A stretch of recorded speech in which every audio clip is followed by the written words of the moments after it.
Tonight on Rock Center, from the chair the president was sitting in when this photo was taken from this very room.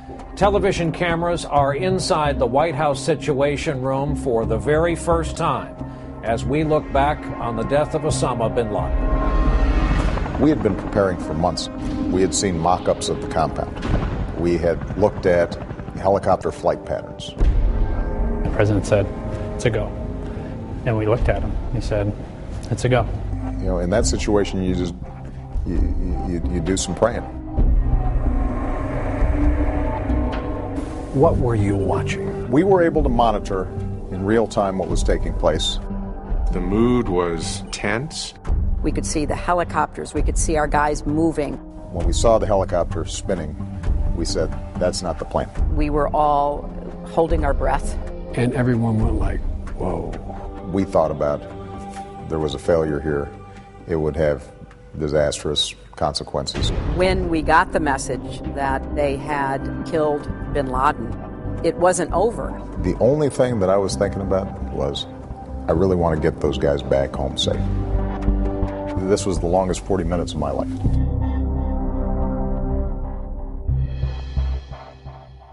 Good evening. We are one floor below ground level here in the West Wing of the White House, and we are about to take television news cameras inside the White House Situation Room for the first time in its history.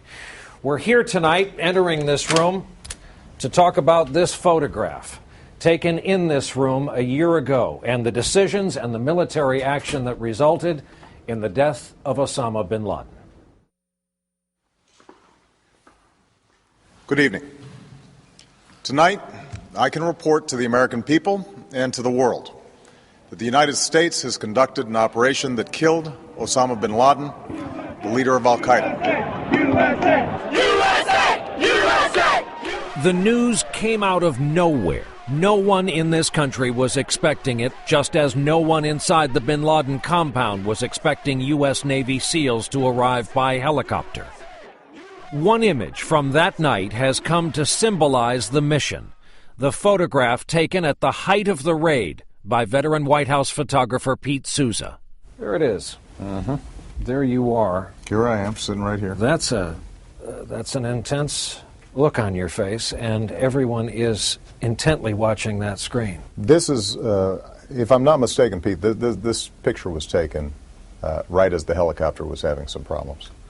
But you may not remember. I can't say for sure. That's what it feels like, because I remember Hillary putting her hand over her mouth at that point.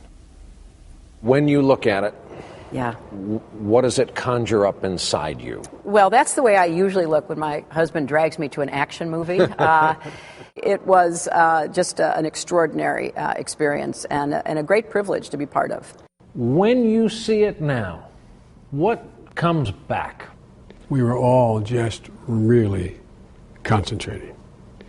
Our entire focus was on listening to the play-by-play.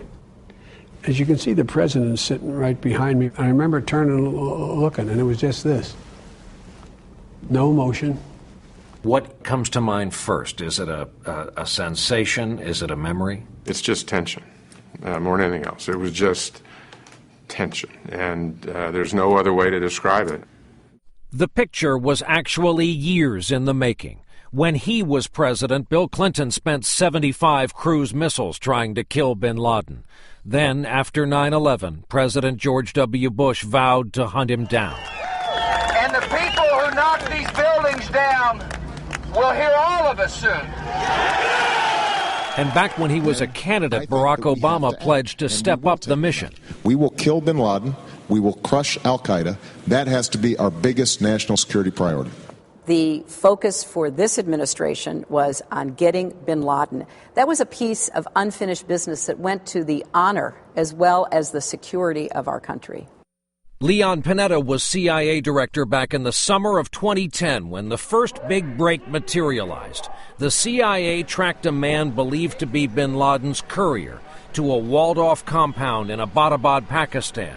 Satellites parked above the compound revealed another figure, a tall man taking walks in the courtyard.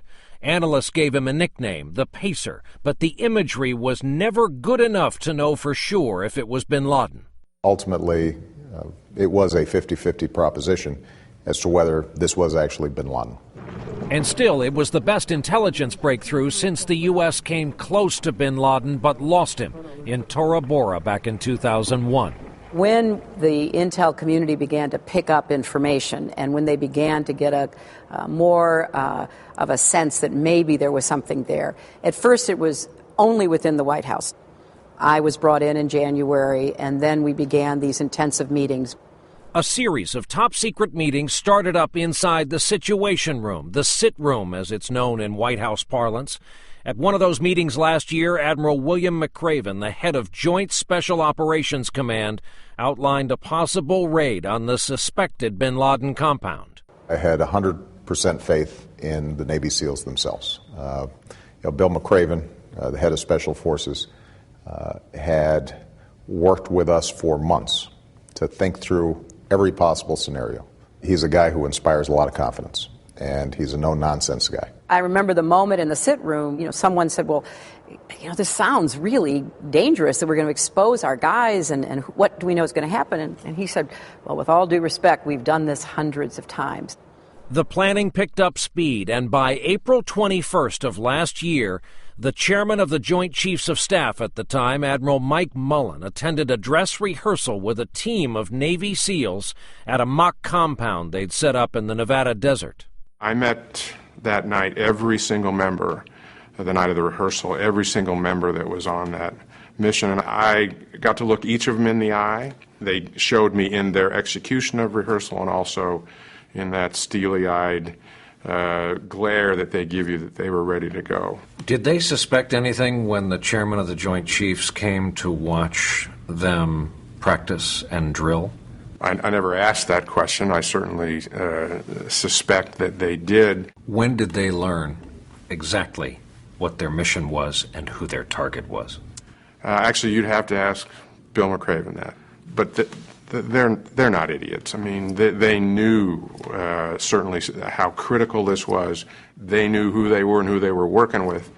1 week after the rehearsal, the launch window opened up. A favorable forecast and a moonless night essential for an attack by air. They knew it could be months before the next opportunity.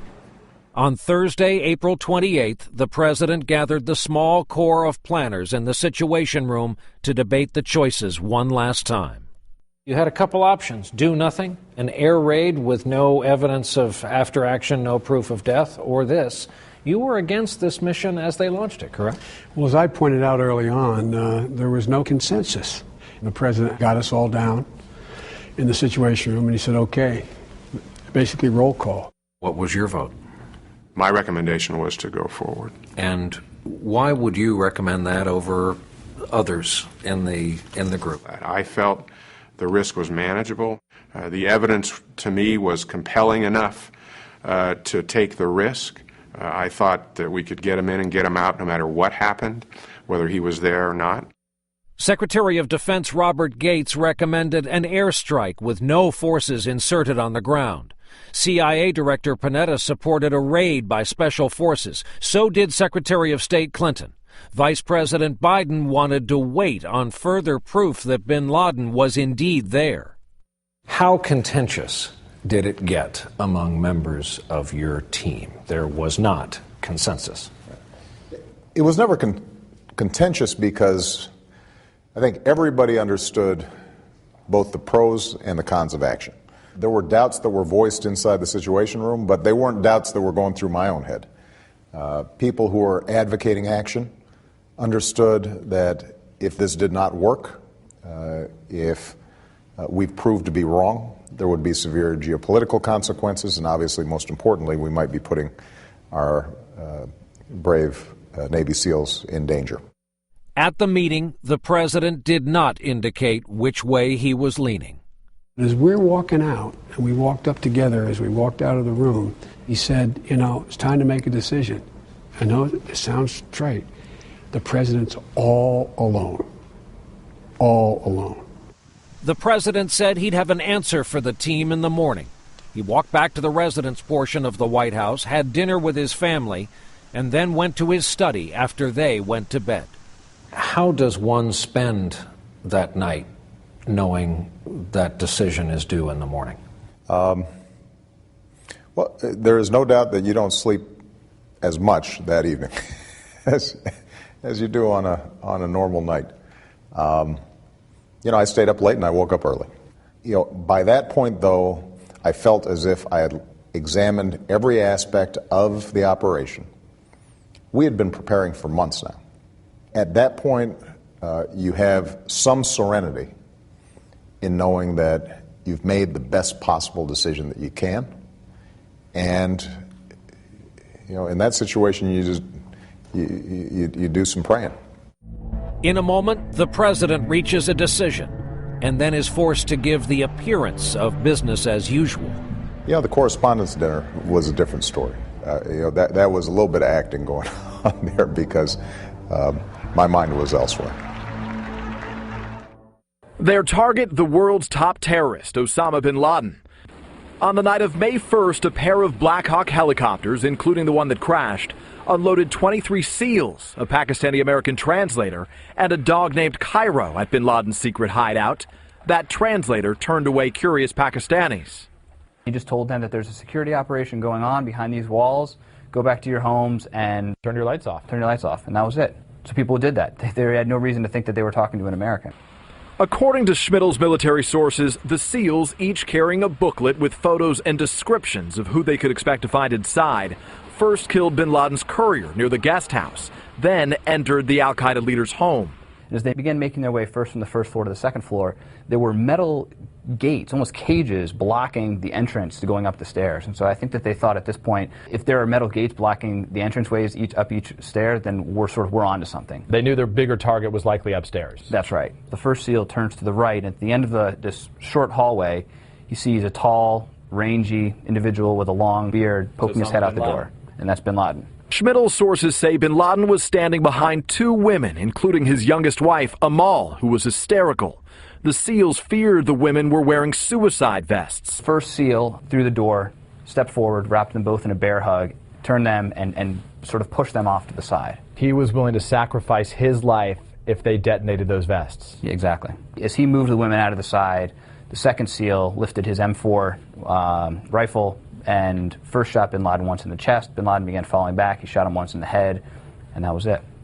9 years, 7 months, and 20 days after September 11th, the world's most wanted terrorist, codenamed Geronimo, was dead. But had the SEALs ever considered detaining, not shooting bin Laden? The SEALs contend that there was never, that this was not a capture or kill mission. These guys were going in on a kill mission.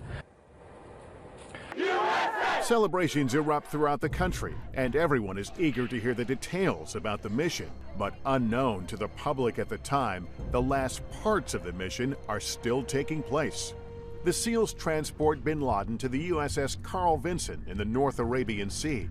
And just under 12 hours after he is shot and killed, Osama bin Laden is buried at sea in conformance with Islamic tradition. The body was placed on a prepared flat board, tipped up, and the deceased body eased into the sea. We move him offshore, burial at sea, which is brilliant. I mean, there's no shrine, there's no location, no country has to deal with his body and have a tomb somewhere, which is just going to be a place for future jihadists to operate around. Any place else you put him, he would have been a site for martyrs. Burying him at sea, there's no place for them to congregate.